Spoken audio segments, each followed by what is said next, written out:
गेले 6 महिन्यापासून विधानसभेच्या निवडणुकीची तयारी केलेली आहे।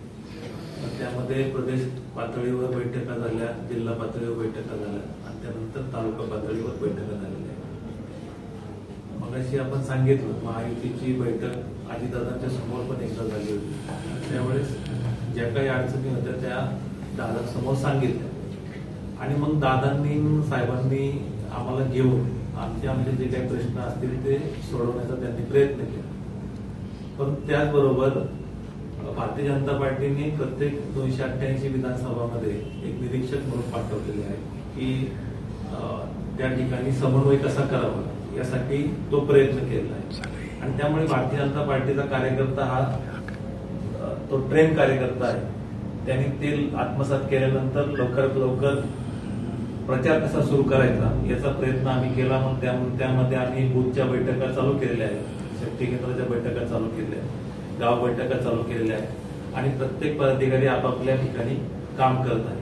भारतीय जनता पार्टीचं मोठं एकच आहे की महायुतीचा मुख्यमंत्री झाला पाहिजे आणि 288 विधानसभामध्ये महायुतीचा कॅन्डिडेटचं काम करून त्याचा विजय करण्याचं काम सामान्य कार्यकर्त्यापासून तर मुख्य पदाधिकाऱ्यापर्यंत करण्याचं काम असे निर्देश आम्हाला आलेले आहेत। विधानसभेच्या निवडणुकीच्या निमित्तानं आंबेगाव शिरूर विधानसभा मतदारसंघाचे महायुतीचे उमेदवार आदरणीय दिलीपरावजी वळसे पाटील यांचा फॉर्म 24 ऑक्टोबर रोजी सकाळी 11 वाजता तहसीलदार ऑफिस घोडेगाव या ठिकाणी भरण्याचे ठरवलेले आहे।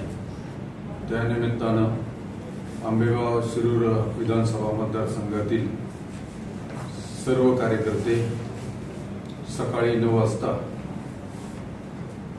मार्केट कमिटी मंचर या ठिकाणी एकत्रित येऊन जाहीर सभेचं नियोजन केलेलं आहे आणि महायुतीतील सर्व घटक पक्ष यामध्ये सामील होणार आहेत।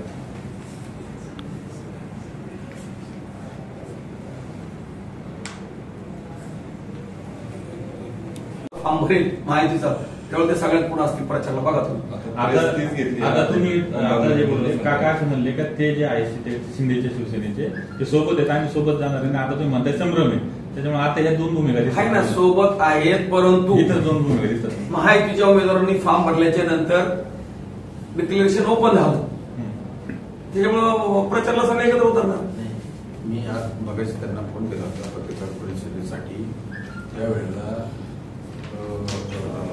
शिंदे गटाचे अध्यक्ष प्रवीण थोरात, देवदास दरेकर आणि बाकीची मंडळी आदिवासी भागात आहेत आणि सचिन मांगर यांचा छोटासा ऍक्सिडेंट झाल्यामुळे त्यांच्या पायाला फ्रॅक्चर असल्यामुळे ते उपस्थित राहू शकते। 19 विधानसभा आणि 2024 विधानसभा यातला फरक तुम्हाला हवाय तर त्यावेळेला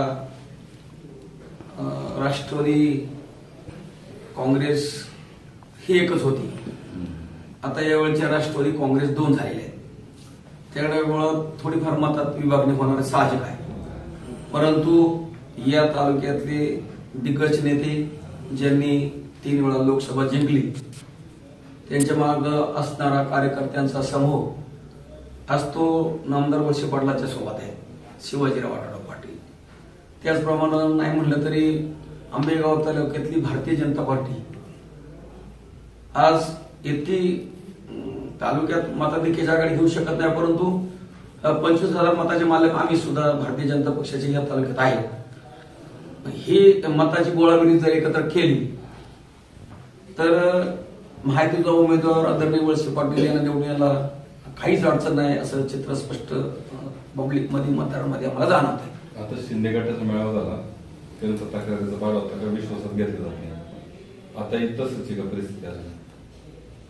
आता माझं बोलणं रात्री त्यांचे अध्यक्ष प्रवीण थोरात त्यांनीच मला सांगितलं का सचिन मी आम्ही 7-8 लोक नाना म्हणजे बेंडे साहेब असतील, काका असेल, आपण सगळे एकत्र बसू, ज्या वेळेला उमेदवाराचा फॉर्म भरला जाईल तिथून पुढे आपण सगळ्यांनी ताकद लावून प्रचारात उतरायचं। कारण महाविकास आघाडीचे उमेदवार अजून निश्चित झालेले नाहीत.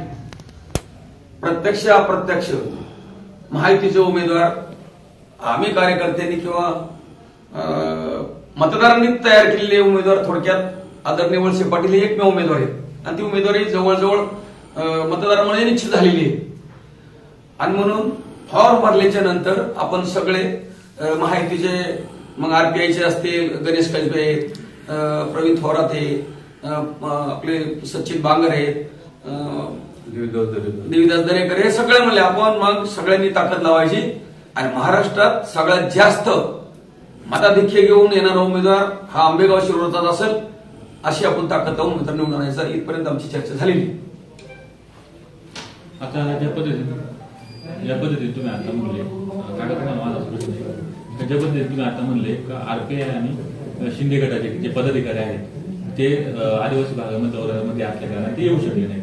मात्र आता या ठिकाणी भाजप पदाधिकारी आणि पदाधिकारी या ठिकाणी आहेत. तर आता जो 24 तारखेला तुम्ही अर्ज भरणार आहे, उमेदवारी अर्ज तुम्ही आता एकत्र येऊन हे अर्ज भरणार आहे, मात्र महायुतीकडनं कोणतीही अधिकृत यादी जाहीर झालेली नाही, तर तुम्ही तो अर्ज भरताय मात्र तरी पण, तर त्याबद्दल सांगा आम्हाला. नाही, तोपर्यंत एकंदरीत आता असे जी निवड कमिटी आहे त्याच्यामध्ये स्वतः साहेबच आहे आणि आपल्या सगळ्यांना माहिती आहे की ही उमेदवारी साहेबांनाच आपण त्या ठिकाणी देणार आहे. आणि आज 21 तारीख आहे, साधारणतः उद्या सगळी जाहीर होती सगळी असा तुमचा तर्क आहे. साधारण किती मतांपैकी मिळू शकेल असं म्हणजे एक अंदाज तुम्हाला आता तिन्ही पक्ष एकत्र आहे सध्या असं दिसतंय. आता एकदा उमेदवार डिक्लेअर होऊ द्या, फॉर्म भरू द्या आणि त्यावेळेला लोकांच्या मनावरचा परिणाम, सभेला झालेली गर्दी आणि माउथ टू माउथ होणारी मतदाराची चर्चा याच्यावरून आपण अंदाज करू शकतो का मताधिक्य किती घेऊन उमेदवार निवडू शकतो. आताच ते बोलणं म्हणजे काहीतरीच आगाऊ बोलल्यासारखं वाटते. म्हणून अंदाज जर बांधायचा असेल तर निवडून याची शक्यता पूर्ण खात्री आहे. परंतु लिडिंगचा विषय हा वातावरणाच्या परिस्थितीवर सांगू शकतो. आता सांगणं म्हणजे ते योग्य वाटत नाही. आतापर्यंत एकनाथ शिंदे गटाची आणि तुमची एकत्रित अशी बैठक पत्रकार परिषद झाली नाही. आतापर्यंत 2 पत्रकार परिषद झाल्या, भाजप आणि राष्ट्रवादी काँग्रेस. आतापर्यंत म्हणजे एकनाथ शिंदे गट नाराज आहे आजच्या स्थितीला असं म्हणायला काय हरकत आहे का? नाही, असं नाराज वगैरे असं काही नाहीये.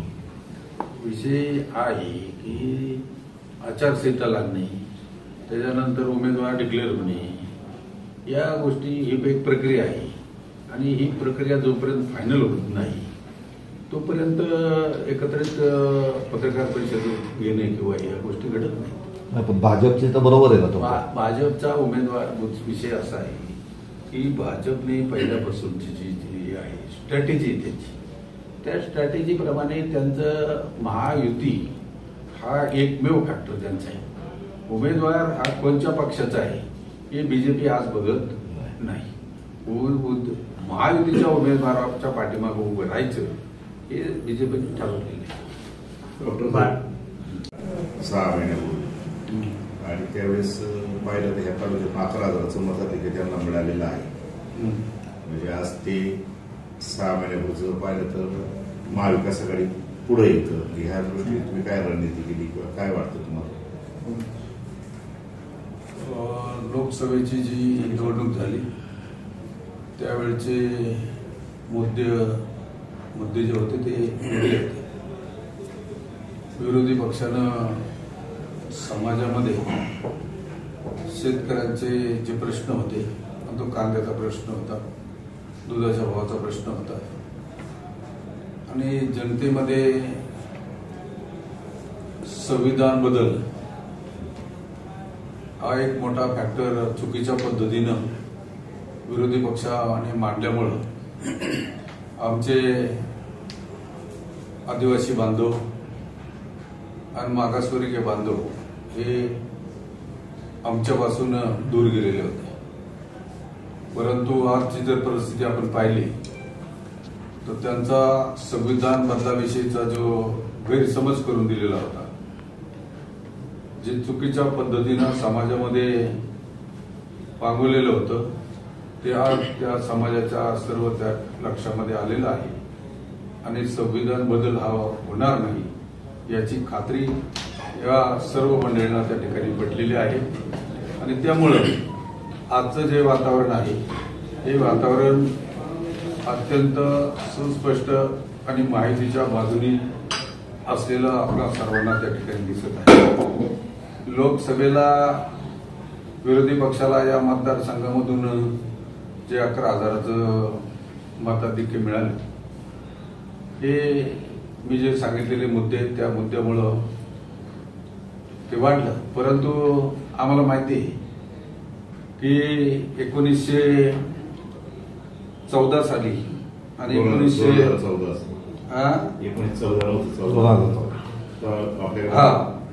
2014 आणि 2009ला 2009ला बघा, तुम्हाला सांगतो मी की दादांना त्या ठिकाणी आंबेगाव तालुक्यातून शिवाजीराव आढळराव पाटील हे विरोधी पक्षाचे त्यावेळेला उमेदवार होते लोकसभेला, आणि त्यांना आंबेगाव तालुक्यातून 36,000चं लीड त्या ठिकाणी. आणि 2014ला साधारणतः 19,000चं लीड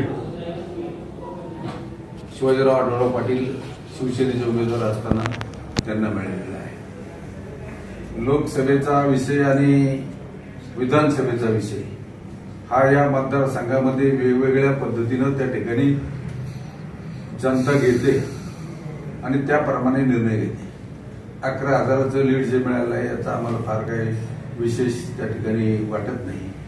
आणि नामदार दिलीपरावजी वळसे पाटील यांची जी उमेदवारी आहे ही उमेदवारी जनतेनं विजयी करून देण्याचं त्या ठिकाणी निश्चित केलेलं आहे.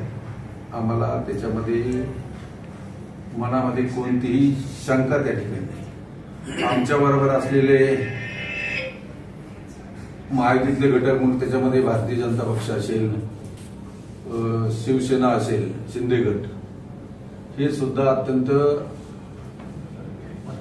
आरपीआय असेल, हे सर्व मंडळी आमच्या बरोबर ठामपणे त्या ठिकाणी उभी आहेत.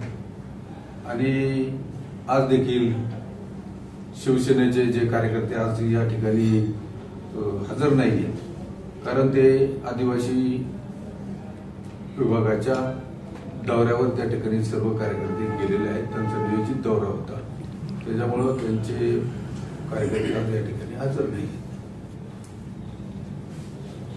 आमचा उमेदवार